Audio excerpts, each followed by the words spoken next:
se trouve que la CPI n'est pas vraiment une juridiction idéale, on peut lui trouver des défauts. Et pour la Palestine, pour le peuple palestinien, c'est la seule qui existe. Janvier 2015, le président Abbas a ratifié le traité qui fonde la Cour. Ça a été très difficile parce qu'il n'y avait absolument aucun soutien et au contraire, il y avait une véritable hostilité, surtout dans le clan occidental et dans ce qui est extérieur, c'est-à-dire comme toujours les États-Unis et Israël qui ne participent pas à la Cour, ils ont fait tout ce qu'ils pouvaient pour s'y opposer. Combien il y a de juridictions internationales qui ont dit que la Palestine est un État ? Il y en a une seule. J'ai rappelé dans la plainte que pour Srebrenica, qui a été jugé comme génocide, il y avait eu 8600 morts. Et actuellement, on est à 12 000 Palestiniens.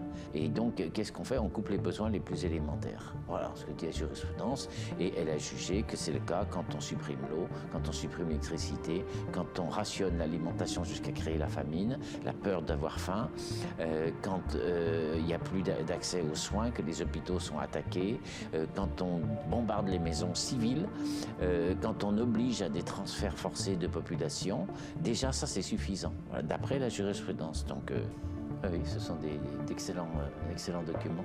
Ben, voilà, donc on sait déjà que sur le plan technique, ça c'est la trace vraiment de ce qu'on appelle le phosphore blanc. Alors, c'est des bombes chimiques. Ben, ici, là, vous avez la photo d'un crime de guerre. Voilà. Et donc voilà les criminels. 1, 2, 3, 4 criminels de guerre.